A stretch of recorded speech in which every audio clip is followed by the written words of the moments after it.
আমি শুধু দর্শকদের একবার মনে করিয়ে দেব, এই পাহাড়ে নিয়োগ দুর্নীতির অভিযোগ আসার পর 1 বছর আগে বিরোধী দলনেতা ঠিক কি বলেছিলেন রাজ্যের মন্ত্রীকে পর্যন্ত অভিযুক্ত করে, এবং তখন পার্থ ভৌমিক কি বলেছিলেন তার উত্তরে পরপর দেখুন।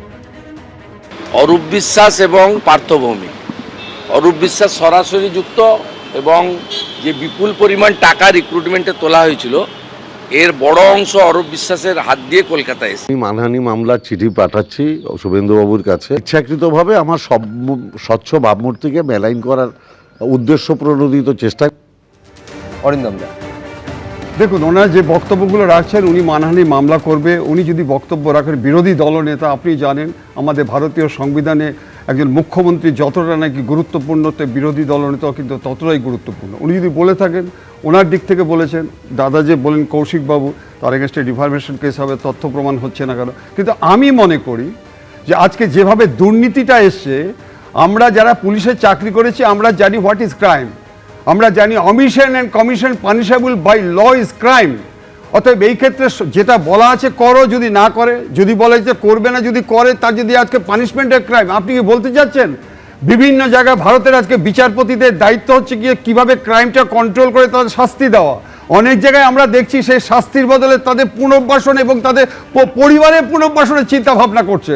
তাহলে ক্রাইমটা বন্ধ হবে কি করে আপনি আমাকে বলুন। আমি শুধু এই কথাটা বলছি, নিশ্চয়ই রিহ্যাবিলিটেশন আইন আছে, কিন্তু আমরা বিভিন্ন জায়গায় দেখতে পাচ্ছি যে আজকে এক সংখ্যক বিচারক তারা কিন্তু ক্রাইম জায়গাটা না, আমি শুধু একটা জায়গা বলবো, বিচারপতি এবং আদালতের প্রতি সম্পূর্ণ আমরা আস্থা রাখি। তার কারণ আদালত না থাকলে কোনোদিনও এই দুর্নীতি সামনে আসতো না বলে আমরা বিশ্বাস করি, এবং এটাও বিশ্বাস করি যে এই দুর্নীতি তদন্তে মাথা অবধি পৌঁছবে। কিন্তু প্রশ্ন হচ্ছে কবে। আজকে যে পাহাড়ে দুর্নীতির অভিযোগ এবং যাতে 313 জনের চাকরি আজকে বাতিল হলো, শিক্ষকের চাকরি বাতিল হলো, তা নিয়ে যারা চাকরি হারিয়েছেন, যেমন অমিত রঞ্জন ভূঁইয়া, আপনারা জানেন 26,000-এর চাকরি গেছে, তাদের মধ্যে অন্যতম সুমন বিশ্বাস, তাদের মধ্যে অন্যতম, তারা আজকে কি বলছেন পাহাড়ের এই চাকরি বাতিল নিয়ে। যোগ্য শিক্ষকদের চাকরি কেড়ে নিয়েছে, সেই একই দুর্নীতি আমরা আজ দেখছি কোথায়, পাহাড়ের। জিটিএর প্রায় 300-র বেশি শিক্ষককে আজকে কলকাতা হাইকোর্টের চাকরি হারানোর নির্দেশ দিয়েছে, তাদের চাকরি চলে গেছে। কিন্তু একটা প্রশ্ন আমরা বারবার করতে চাই, যাদের কারণে চাকরি যায়, যারা চাকরি চুরি করে, তাদের শাস্তি কোথায় হয়?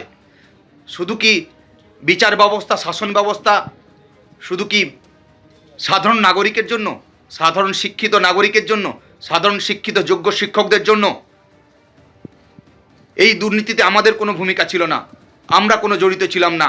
কিছু সংখ্যকে চাকরি দেওয়ার জন্যে, অসৎ উপায়ে তাদেরকে চাকরি পাওয়ানোর জন্য আজকে আমাদেরকে চাকরি হারাতে হচ্ছে। কলকাতা হাইকোর্টের নির্দেশে জানতে পারলাম পাহাড়েও ব্যাপক মাত্রায় শিক্ষক নিয়োগ দুর্নীতি হয়েছে। 313 জন শিক্ষকের চাকরি চলে গেছে। এর আগে রাজ্য সরকার এসএসসি 2016 প্যানেলের যোগ্য শিক্ষক, শিক্ষিকা, শিক্ষাকর্মীদের চাকরি খেয়েছে। 90% দৃষ্টিহীন শুক্লা বিশ্বাসদের মতো পিছিয়ে পড়া সম্প্রদায়ের মানুষের যোগ্য চাকরি খেয়েছে এই চোর রাজ্য সরকার। রাজ্যের মাননীয় মুখ্যমন্ত্রী পাহারা দিয়ে চাকরি বিক্রি করেছে।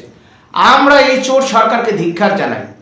আমরা আগামীকাল বিকাশ ভবনে যাচ্ছি মাননীয় উচ্চশিক্ষামন্ত্রীর সাথে সাক্ষাতের উদ্দেশ্যে। সেই প্রশ্নটা এখনো রয়ে গেল, এই দুর্নীতির মাথায় যারা রয়েছেন সেই অবধি তদন্তকারীরা কবে পৌঁছতে পারবেন। আর এরই মধ্যে খবর আসছে পাহাড় থেকে, আগামী কাল থেকে সমস্ত স্কুল বন্ধ। কাল থেকে স্কুল বন্ধের ডাক দিয়েছে সংযুক্ত মাধ্যমিক শিক্ষা সংগঠন। গত 25 বছর ধরে পাহাড়ি এলাকায় শিক্ষক নিয়োগের কোনো নিয়ম ছিল না। এই স্বেচ্ছাসেবক শিক্ষকরা দার্জিলিং পাহাড়ের শিক্ষা ব্যবস্থায় অবদান রেখে চলেছেন। এ বিষয়ে শুধু জিটিএ নয়, রাজ্য সরকার ও কেন্দ্রীয় সরকারও দায়ী। কাল থেকে স্কুল বন্ধের ডাক সংযুক্ত মাধ্যমিক শিক্ষক সংগঠনের। আমি তৃণমূল মুখপাত্র কৌশিক বিশ্বাসের কাছে শুরুতেই আসবো। দেখুন, আমি নিঃসন্দেহে যখন চাকরি বাতিলের প্রসঙ্গ আসে তখন সব থেকে আগে যেটা আসে সেটা হচ্ছে 26,000 শিক্ষকের চাকরি বাতিল। এক্স্যাক্ট সংখ্যাটা হচ্ছে 25,752। এর সঙ্গে যোগ করুন 313, মানে টোটাল দাঁড়িয়ে যাচ্ছে 26,000। তার মানে কৌশিকদা, এই যে শিক্ষক নিয়োগে দুর্নীতির অভিযোগ, দক্ষিণবঙ্গ থেকে উত্তরবঙ্গ, সমতল থেকে পাহাড়, সর্বব্যাপী। দেখুন, প্রথমে এখানে আপনাদের একটা জিনিস পরিষ্কারভাবে বুঝতে হবে, জিটিএ যখন গঠন হয়েছিল মোট 57টা দপ্তর তাদেরকে দেওয়ার কথা ছিল। আস্তে আস্তে দপ্তরগুলো হস্তান্তরিত হয় এবং শিক্ষা দপ্তর কিন্তু সম্পূর্ণরূপে জিটিএর মধ্যেই রয়েছে।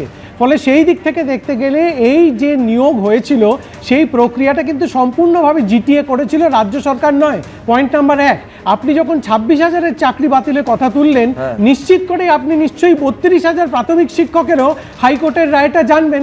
পশ্চিমবঙ্গে দু একটি রাজনৈতিক দলের রাজনৈতিক আইনজীবী আছেন, চাকরি খাওয়াটাই যাদের কাজ, এবং সেক্ষেত্রে কিন্তু তারা চাকরি বাতিল তো আর কোনো রাজনৈতিক দল করেনি। এক সেকেন্ড কৌশিক দা, প্রথম কথা হচ্ছে এই চাকরি বাতিল কোনো রাজনৈতিক দল করেনি, এবং দ্বিতীয়ত দর্শকেরা জান হয়েছে তো, আমি তো অস্বীকার করছি না যে 32,000 প্রাথমিক শিক্ষকের চাকরি, হ্যাঁ একেবারে চাকরি বাতিলের নির্দেশ খারিজ হয়েছে।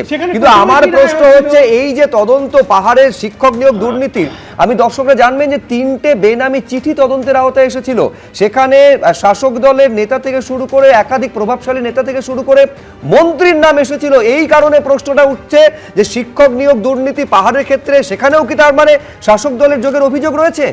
দেখুন, যেখানে কাউর কখনো কোনো চিঠি আসলে সেটা নিশ্চয়ই তদন্তের আওতায় আসতেই পারে, সেটা নিয়ে আমাদের কোনো প্রশ্ন নেই। তৃণমূল কংগ্রেস কোনো দুর্নীতিকে কখনো প্রশ্রয় দেয়নি, দেবেও না। যে কোনো তদন্তে যে কোনো দুর্নীতি ধরা পড়লে দল সঙ্গে সঙ্গে ব্যবস্থা নেয়।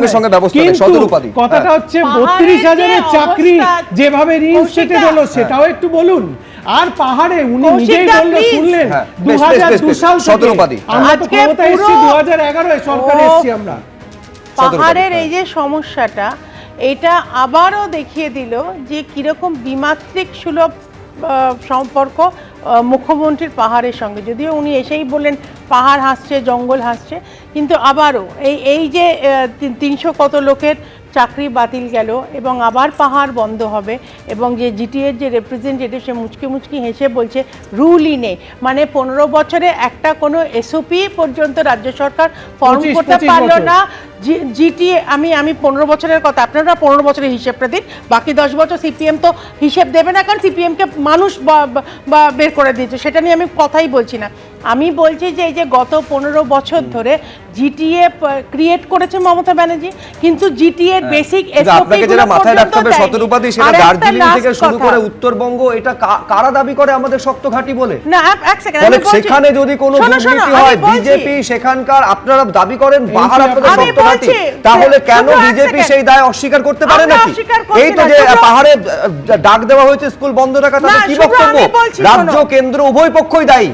শুভ্র, আমি বলছি সেন্টারের তরফ থেকে ভেরি রিসেন্টলি, তোমার মনে থাকবে, প্রাইম মিনিস্টারের অফিস থেকে একজন রিপ্রেজেন্টেটিভ পাঠানো হয়েছিল আবার একটু টক্স ইনিশিয়েট করবার জন্য, যে জিটিএ, সেন্ট্রাল গভর্নমেন্ট এবং রাজ্য সরকার তিনটে ট্রাইপার্টাইট একটা কথা বলবার। সেখানে মুখ্যমন্ত্রীর বক্তব্য কি ছিল যে রাজ্যকে অন্ধকারে রেখে করা হয়েছে?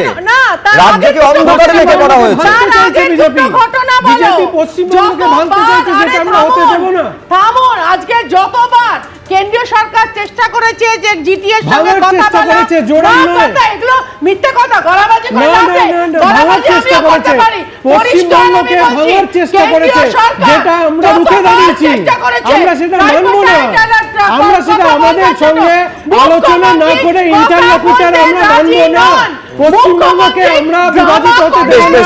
আমি শুধু এইখানে যেহেতু চিঠির কথা বলছেন, আমি শুধু দর্শকদের মনে করিয়ে দেব যে কেন্দ্র একজন প্রশাসক মার্জনা করবেন, একটা মধ্যস্থতাকারী নিয়োগের কথা বলা হয়েছিল। মুখ্যমন্ত্রী সঙ্গে সঙ্গে ক্ষোভ প্রকাশ করে বলেছিলেন যে রাজ্যের সঙ্গে আলোচনা না করে এই রকম মধ্যস্থতাকারী নিয়োগ করা একপেশে সিদ্ধান্ত, সম্পূর্ণ অন্ধকারে রাখা হয়েছে, এইটা বলা হয়েছিল। এবিপি আনন্দ, এগিয়ে থাকে, এগিয়ে রাখে।